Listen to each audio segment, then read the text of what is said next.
Hello दोस्तों, आप सबका स्वागत है झार स्टार क्लास में। और आज हम लोग देखेंगे झारखंड में विभिन्न शासन व्यवस्थाओं से रिलेटेड एमसीक्यू क्वेश्चन को, जो झारखंड के आगामी जितने भी एग्जाम है उसके लिए बहुत ही इंपॉर्टेंट है। और आपको हर एग्जाम में इस सेशन से रिलेटेड 1 या 2 क्वेश्चन आपको देखने को जरूर मिलेंगे, तो आप लोग पूरा एंड तक देखें। तो चलिए हम लोग स्टार्ट करते हैं पहले क्वेश्चन से। मुंडा जनजाति को प्रजातीय दृष्टि से किस समूह में रखा जाता है? तो इसे प्रोटो ऑस्ट्रोलॉइड समूह में रखा जाता है।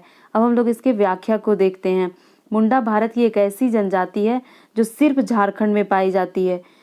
ये बहुत ही इंपॉर्टेंट है। मुंडा भारत की एक ऐसी जनजाति है जो सिर्फ झारखंड में पाई जाती है। अब हम लोग देखते हैं नेक्स्ट क्वेश्चन को। मुंडारी भाषा किस भाषा परिवार के अंतर्गत आता है? तो ये ऑस्ट्रो एशियाटिक के अंतर्गत आता है। चलिए अब हम लोग इसका व्याख्या को देखते हैं। मुंडारी मुंडा जनजाति द्वारा बोले जाने वाली भाषा है। मुंडा अपनी भाषा को होडो जगर कहते हैं। क्या कहते हैं? होडो जगर कहते हैं। और मुंडारी ऑस्ट्रो एशियाटिक भाषा परिवार के अंतर्गत आता है। अब हम लोग देखते हैं नेक्स्ट क्वेश्चन को। मुंडा जनजाति में उस स्थान को जहां उसके ग्राम देवता निवास करते हैं उसे क्या कहते हैं? तो उसे सरना कहा जाता है। अब हम लोग देखते हैं नेक्स्ट क्वेश्चन को। मुंडा जनजाति गांव में युवा गृह को कहा जाता है। मुंडा जनजातीय गांव में युवा गृह को क्या कहा जाता है? तो गीती ओड़ा कहा जाता है। हम लोग इसके व्याख्या को देखते हैं। मुंडा जनजाति के युवा गृह को गीती ओड़ा कहा जाता है। धुमकुड़ियाँ उरांव जनजाति के युवा गृह को कहा जाता है। और मुंडा जनजाति में पूजा स्थल को सरना कहा जाता है तथा पंचायत स्थल को अखड़ा कहा जाता है। अब हम लोग देखते हैं नेक्स्ट क्वेश्चन को। पढ़ा पंचायत के संदर्भ में निम्न कथनों में से कौन सा कथन असत्य है? तो हम लोग को इसमें से गलत चूज करना है। अब हम लोग देखते हैं पढ़कर कौन सा गलत है। तो पहला है, यह मुंडा जनजाति से संबंधित है, यानी पढ़ा पंचायत मुंडा जनजाति से संबंधित है, यह बिल्कुल सही है। दूसरा देखते हैं, पढ़ा राजा का पद वंशानुगत होता है, तो ये गलत है। पढ़ा राजा का पद वंशानुगत ना होकर चुनाव से होता है। अब हम लोग नेक्स्ट देख लेते हैं। पढ़ा राजा को किसी भी प्रकार का राजस्व नहीं प्राप्त होता, ये बिल्कुल सही है। यह मुंडा की सर्वोच्च कार्यपालिका, विधायिका और न्यायपालिका माना जाता है, ये भी बिल्कुल सही है। तो इस क्वेश्चन के हिसाब से कौन सा ऑप्शन सही हो जाएगा? ख, क्योंकि हम लोग को गलत देखना था। अब हम लोग नेक्स्ट क्वेश्चन देखते हैं।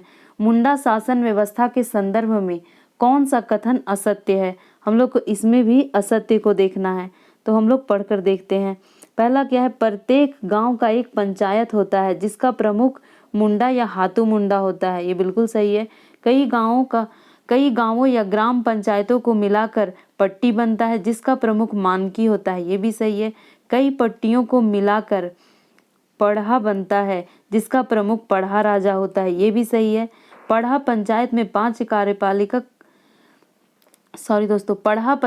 5 कार्यपालक पदाधिकारी होते हैं जिनका चुनाव होता है, तो ये गलत है क्योंकि इनका चुनाव ना होकर वंशानुगत होता है। हम लोग इसका व्याख्या को देख लेते हैं। पढ़ा पंचायत के अंतर्गत 5 कार्यपालक पदाधिकारी होते हैं। दीवान, ठाकुर, पांडे, कर्ता और लाल, ये सभी पद वंशानुगत होते हैं। यहाँ क्या दिया हुआ था कि चुनाव होता है, तो ये गलत हो गया। इसका चुनाव नहीं होता, ये सभी पदाधिकारी पढ़ा राजा के अधीन कार्य करते हैं। अब हम लोग देखते हैं नेक्स्ट क्वेश्चन को। नेक्स्ट क्वेश्चन है, मुंडा मानकी के संदर्भ में कौन सा कथन सत्य है? तो मुंडा मानकी के संदर्भ में कौन सा कथन सत्य है? तो हम लोग पढ़ लेते हैं। यह स्थानीय शासन की एक प्रणाली है, ये सही है। इसका संबंध मुंडा जनजाति से है, ये भी सही है। यानी इसका क्या आंसर हो जाएगा? ग आंसर हो जाएगा। 1 और 2 दोनों। अब हम लोग देखते हैं 8 नंबर क्वेश्चन। मुंडा शासन व्यवस्था में अखड़ा का क्या महत्व है? हम लोग इससे पहले अखड़ा को कई बार देख चुके हैं, तो चलिए हम लोग इसको पढ़ के देखते हैं। अखड़ा वह स्थान है जहाँ ग्राम देवता निवास करते हैं? नहीं, ये गलत है। यह वह स्थल है जहाँ पंचायत की बैठक होती है, तो ये सही है। कौन सा आंसर सही है? यह वह स्थल है जहाँ पंचायत की बैठक होती है। अब हम लोग देखते हैं नेक्स्ट क्वेश्चन को। जनसंख्या की दृष्टि से झारखंड की दूसरी सबसे बड़ी जनजाति कौन सी है? तो उरांव है। पहला कौन सा है दोस्तों? तो संथाल है। पहला संथाल है, दूसरा उरांव है। चलिए अब हम लोग नेक्स्ट क्वेश्चन देखते हैं। इसका हम लोग व्याख्या देख लेते हैं, ये बहुत इंपॉर्टेंट है। जनगणना 2011 के अनुसार जनसंख्या की दृष्टि से झारखंड की सबसे बड़ी जनजाति संथाल है। इसकी कुल जनसंख्या 27.54 लाख है। और इसके बाद उरांव लगभग 17.16 लाख है, व मुंडा करीब 12.29 लाख है। इस प्रकार संथाल, उरांव, मुंडा राज्य की कुल जनजातीय आबादी का लगभग 66% है। अब हम लोग देखते हैं नेक्स्ट क्वेश्चन। मुंडाओं के ग्राम पंचायत को कहा जाता है, तो उसे हातू कहा जाता है। क्या कहा जाता है? हातू कहा जाता है। अब हम लोग देखते हैं नेक्स्ट क्वेश्चन को। नेक्स्ट क्वेश्चन है मुंडा शासन व्यवस्था में खूट का अर्थ है, तो खूट का अर्थ परिवार होता है। अब हम लोग देखते हैं अगला क्वेश्चन। निम्न में से कौन सा शब्द मुंडा को कहा जाना पसंद नहीं है? तो इन्हें कोल कहा जाना पसंद नहीं है। क्यों पसंद नहीं है? मुंडाओं के सामाजिक जीवन के अध्ययन से यह स्पष्ट होता है कि मुंडा समाज को कोल कहा जाना पसंद नहीं है। इससे पूर्व कई विदेशी विद्वानों ने इन्हें कोल कहकर ही संबोधित किया है। अब हम लोग देखते हैं नेक्स्ट क्वेश्चन को। मुंडा गांव के धार्मिक प्रधान को क्या कहा जाता है? तो उसे पाहन कहा जाता है। अब हम लोग देखते हैं नेक्स्ट क्वेश्चन को। नेक्स्ट क्वेश्चन है नागवंशी शासन व्यवस्था का पहला शासक कौन था? तो नागवंशी का पहला शासक फणी मुकुट राय था। अब हम लोग देख लेते हैं इससे रिलेटेड व्याख्या को।